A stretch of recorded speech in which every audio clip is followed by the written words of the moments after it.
Hello. Today we are talking about good note-taking skills.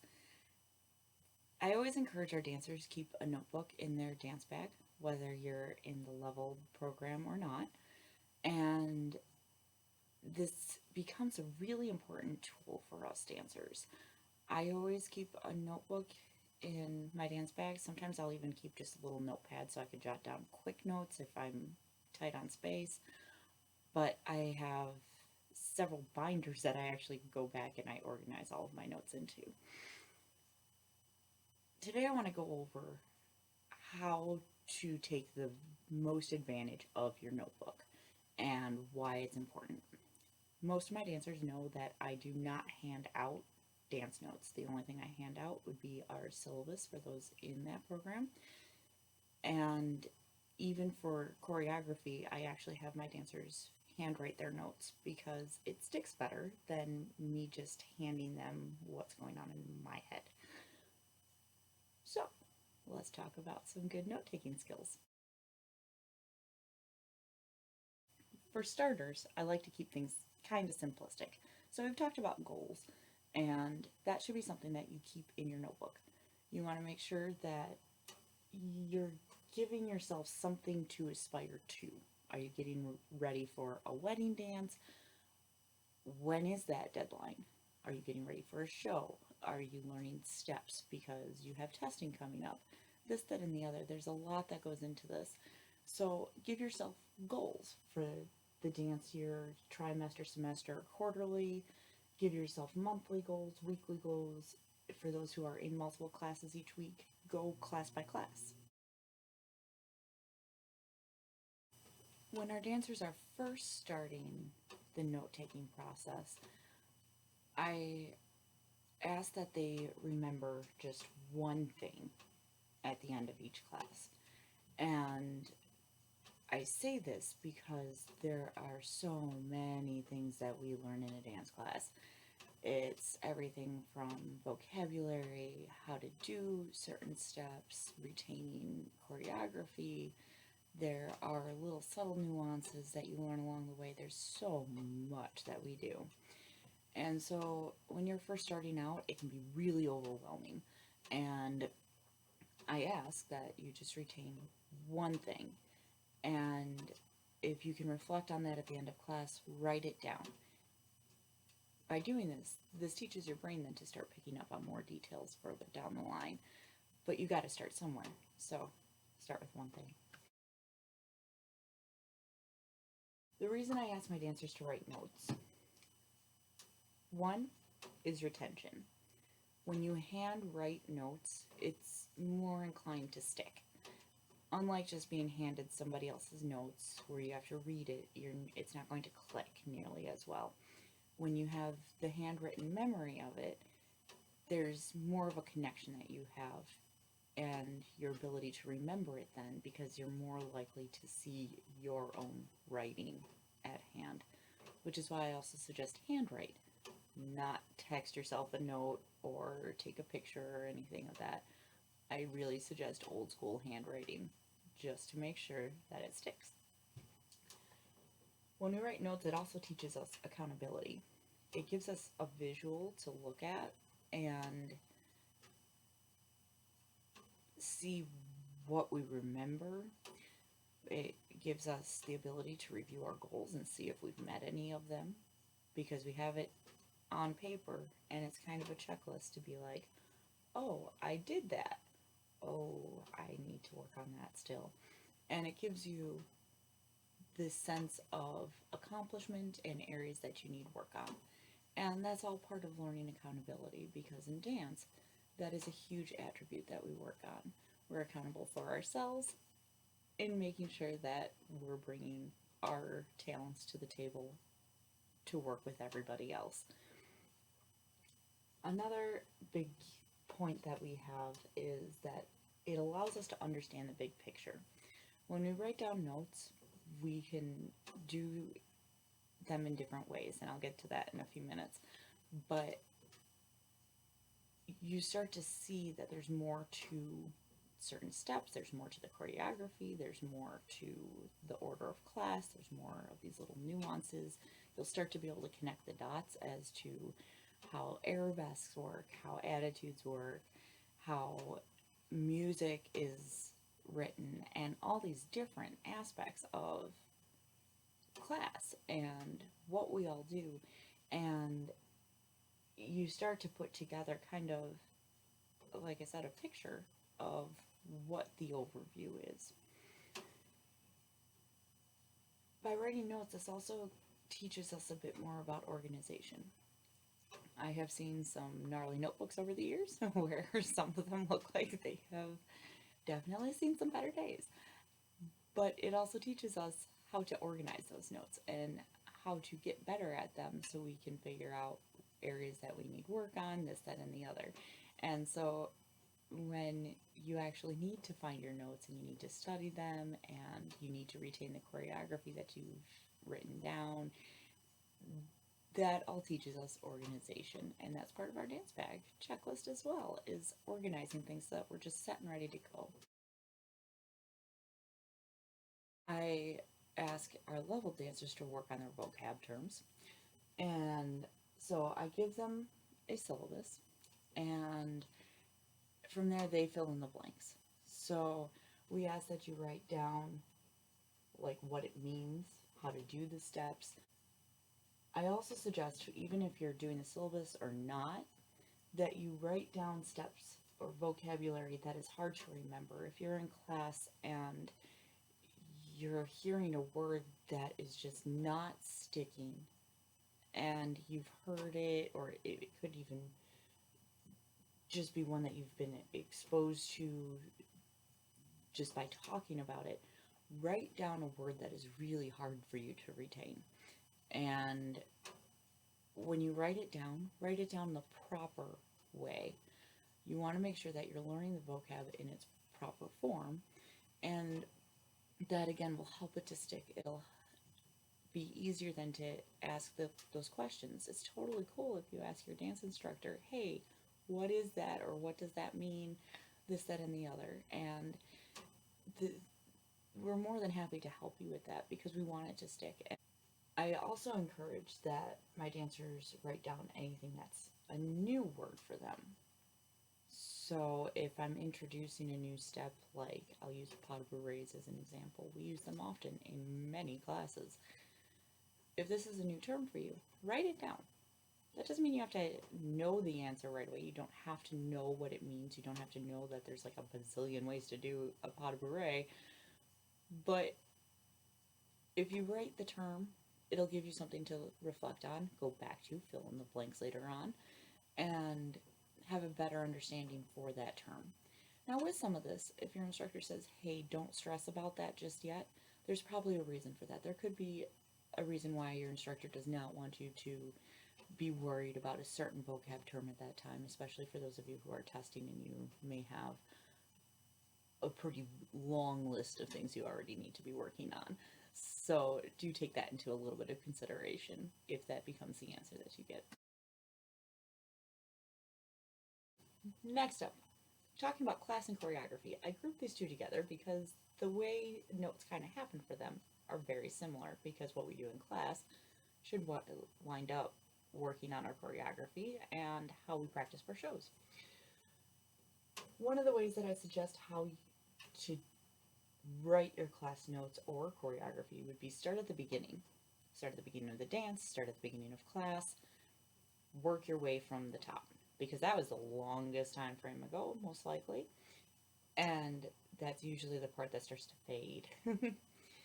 In the world of learning a dance, you don't always start at the beginning, but if you tell your brain this is where I need to start, you can start piecing your dance together in order. Another way that I'll suggest my dancers write down their notes would be write down your challenges first. If you get out of class and you go, I had such a hard time with this combination, write that down first. So that way it sticks, because if it was challenging, odds are there's a reason why it was challenging.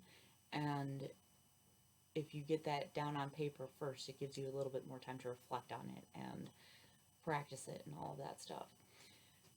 When it comes down to retaining your dances, if you write down your challenge areas first, you may not have to write down the entire dance. You may just have to write down just the area that you are really having a hard time with, and that'll help iron out some of the other details that you need. I'll also suggest, and this is a bit more towards my youth dancers, but to write down your least favorite part of class first. Get the worst over and done with. And then write down your favorite part of class. That way you can see kind of where your head is at. And it gives you something that you probably need to work on. And it also gives you something that you're like, that was really cool. So you end on the more positive note. Same goes for your dance. Write down your least favorite part, and then maybe write down your most favorite part. That way you have, again, a healthy balance of something that doesn't exactly make us happy, but we end on the positive note. I also encourage that our dancers do quick notes first and then go back to detail. I see a lot of people trying to write down everything, be it all of class, all of the dance. That's not going to help you. That's just going to create a whole bunch of words for you. And in my case, sometimes I'm doing back-to-back classes when I'm training. And so what I'll do is I'll jot down the key points that I want to make sure that I remember for later. And then I can go back in and fill in all of the gaps and clean up all of my notes and have it nice and detailed. But if there's a few things that I'm like, I'm afraid I may forget that, I'll write it just shorthand first real quick and get that out on paper so I don't forget. Now to talk about some tips about how to put your notes all together. For one, keep them simple. Don't write paragraphs. I know especially our youth dancers are learning how to write paragraphs in school. We want to write everything in paragraphs. I even see adults do that as well. The thing is we are not going to retain full paragraphs, especially when we're dancing. The notes that you should be writing should be able to help it stick for you, not make it so it's a lengthy monologue that you need to memorize. So just keep it simple. Ways to do that would be abbreviate. So I use R for right, L for left, F for front, B for back, S for side. There are certain steps that I may abbreviate as well, so that way if I handwrite my notes and I detail just in that way, the R and the L will stick in my head better than writing full out right, left, so on and so forth. When it comes down to other ways to write, I actually encourage note taking early on in my classes for all the reasons I've already listed. Now, this means sometimes dancers aren't always at the point of being able to write yet. We don't always know how to spell or things of that nature, and so it can be a little challenging. Even for my adults, it can sometimes be challenging to remember all of these crazy words that we use in the dance world. So I suggest draw some pictures. Some people are far more visual than others. Words could mean literally nothing. So draw some pictures. You can draw pictures of your steps. You can block out either your steps or your dance and draw designs as to what direction things go or what you look like. I've seen some really awesome pictures of some arabesques and tenders over the years. And so you can totally draw these things out to make it work better in your head if writing is not your thing. It's also a good way to also visualize and see angles that need to happen for your body, especially when we're talking about things like arabesques or body positioning and things of that nature. Sometimes having a visual picture helps with that. Another way to help write notes is to give yourself a template. Understanding the general order of a dance class helps in getting all the notes you would need. So I used a ballet class as an example where we typically go from bar, and you have a pretty normal bar order that we use. And then we go to stretch, either sometimes that's part of bar or afterwards. And then we have our adage and we have our allegro work. So by knowing that order, you can write down your class order and kind of bookmark in your head, in your notes, what you had all done.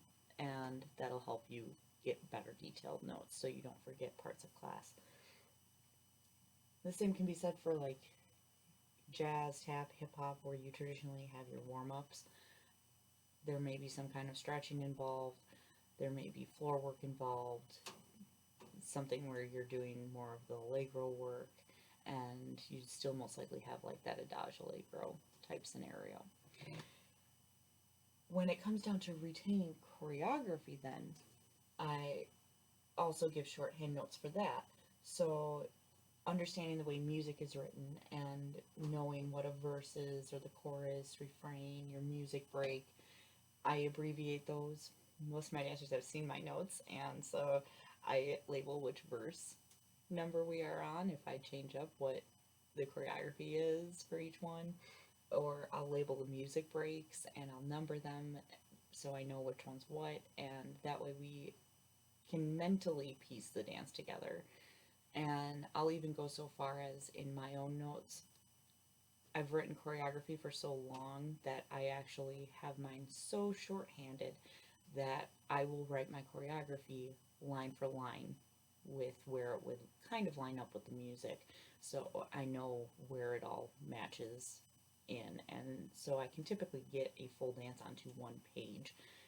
And that again helps when there's 10 million dances happening in your head, being able to have that just kind of cataloged in there instead of having pages and pages of choreography notes.